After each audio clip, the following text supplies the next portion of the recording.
We've got a new instrument today. We played it for a while. The strings were put on just yesterday. You put the strings on yesterday evening, right? Right. And we have some questions from people who are interested.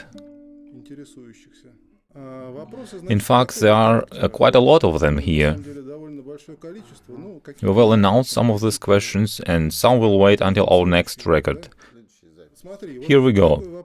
How to distinguish a good guitar from a bad one? What should be our guide when choosing an instrument? What could we recommend? Just the simplest things. The difficulty of this question is that, first of all, we have to define the category of the instrument.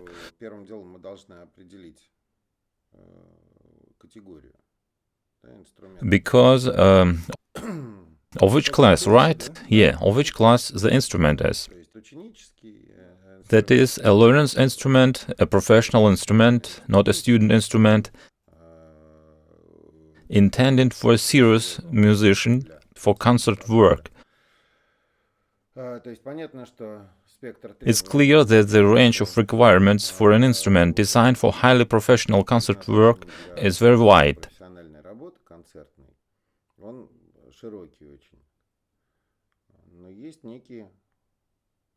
But there are some general rules common for all instruments. That is, the instrument can be simple, of a low price category, but at the same time it can be, as we say, the right one.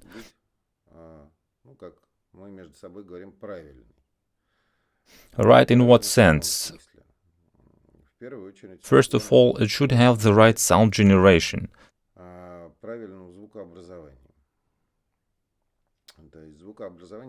The sound generation is many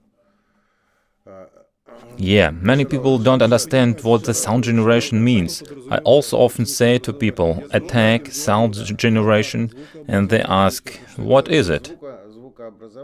The sound generation is all about how the sound occurs, how long it lasts, and how it fades out, and how these various sounds interact with each other. The notion of sound generation doesn't include the notion of timbre, and this is a fundamental thing because many people, including professional musicians, do not understand it. Often the musician plays an instrument, for some reason he likes the instrument, and he says about this instrument, it has a very good timbre. Also the timbre there may be pretty mediocre.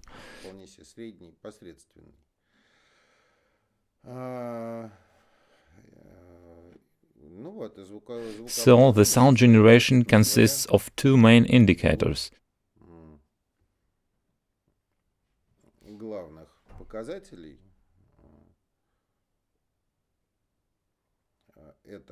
This is the attack you mentioned.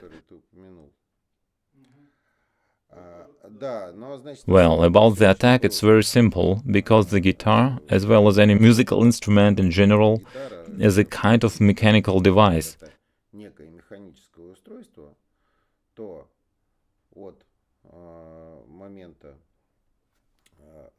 Then, from the moment you touch the string, that is the moment of plucking, before the instrument's body fully engages, that is, our string, plays a role of a generator.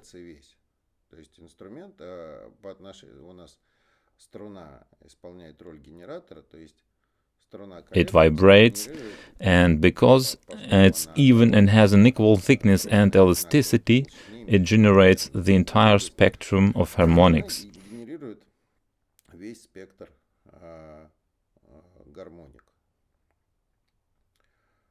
The harmonics are frequencies multiple to the main tone frequency of the note that you are extracting. And then the body amplifies it all, working both as an amplifier and as an equalizer. Because depending on the instrument design, the guitar body is like, let's say, the equalizer on your sound system, where you have 100 Hz, 200 Hz, 500, 1000, and you can make something lower, something higher, and you will, in one way or other, change the color of the sound. So the body performs this function as well as the function of an amplifier.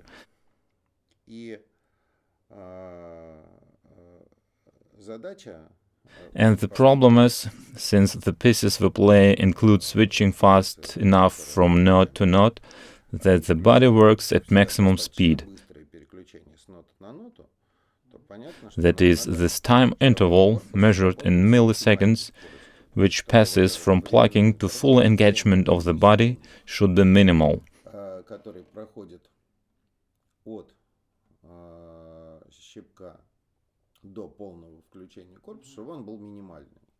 This time interval is called the attack speed. The speed of the sound arising. No, not the speed of the sound arising.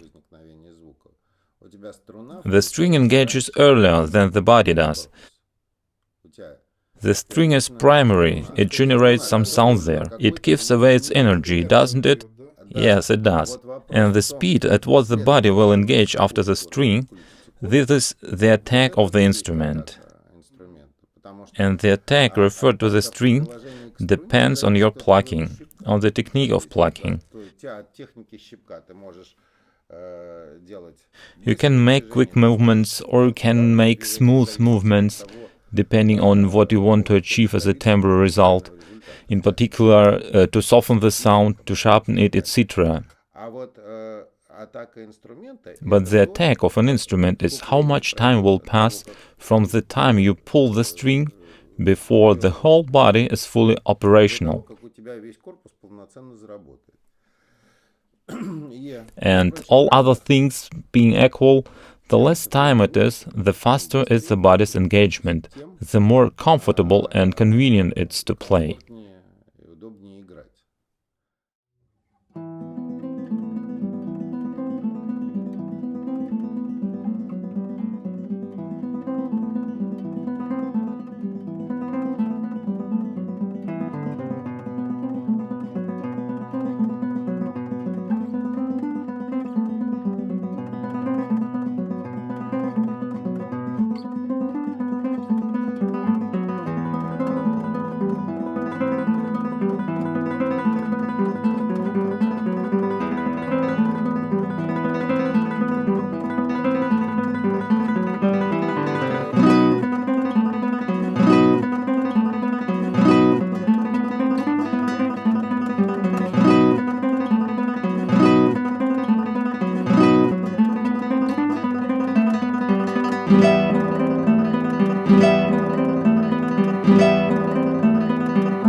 I just wanted to make it clear, the attack can be not bad on quite cheap instruments as well. It doesn't depend on the class of the instrument. The class of the instrument can affect the beauty of the sound, timbre, flexibility, variability. The power, for example, can also depend on it.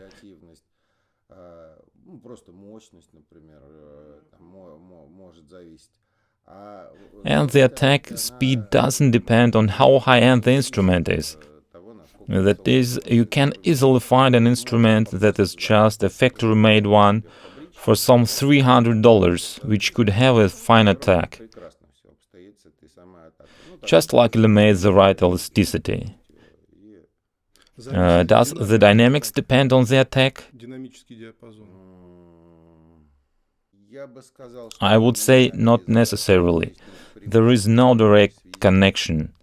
That is, there can be an instrument with a relatively slow attack. Relatively slow means up to certain limits.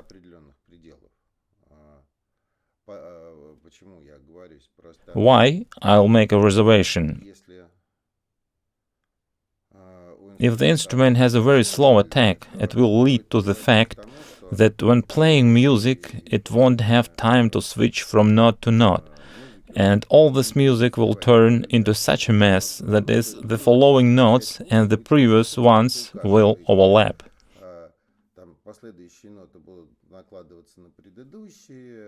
It must be especially noticeable when playing some lively music, isn't it? Yes, and even if not very lively, it's also appreciable when we deal with open strings there. For example, it's hard to play passages on the guitar, and many people don't manage it. I guess it depends a lot on how it reacts, how fast it reacts. Not only passages.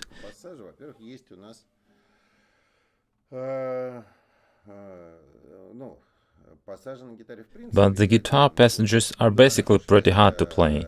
It's just connected with the complexity of the guitar playing technique. It's especially difficult to play. Now I'm certainly leaving my home turf, but nevertheless, that's okay. It's particularly difficult to play upward passages, when the effort goes towards oneself and the hand moves from the string in the opposite direction.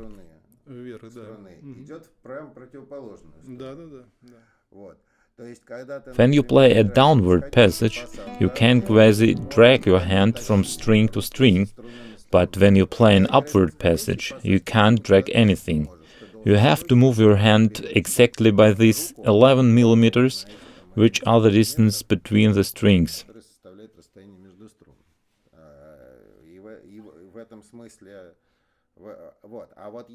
But there is, for example, a technique where the speed of the attack has a fundamental impact. It's legato. Or some embellishments when we play melismata in Baroque music. Sure, now I'm playing legato. I don't make any effort at all. I can sit here and pull as long as I want.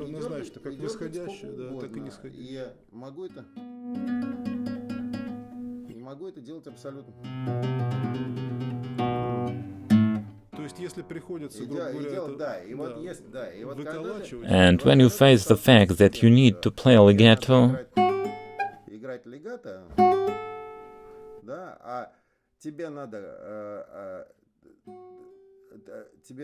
I mean, I do not make any efforts now.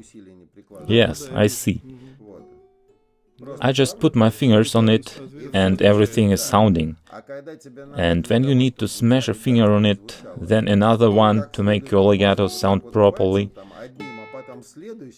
and the outcome still isn't as expected, that means that the instrument doesn't have time to respond, because the effort for the plucking is much more than the effort for legato, and if the instrument has a detained attack, it doesn't have enough time or energy to engage quickly. Is there another general test for choosing an instrument? We haven't finished yet.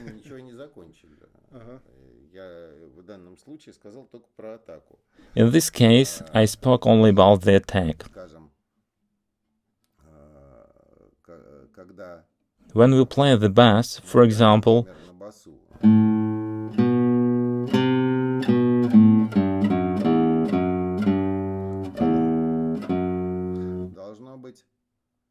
there must be a certain feeling that the sound appears as if by clapping, so to say.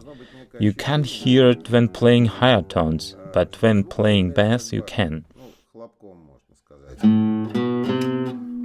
Now you have a little turned away from the microphones. So,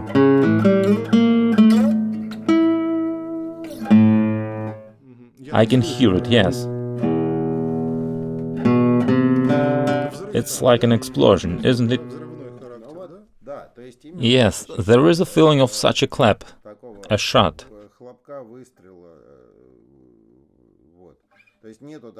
It shouldn't occur that you pulled, and after a while your sound starts to swell up and gain power. It's not okay.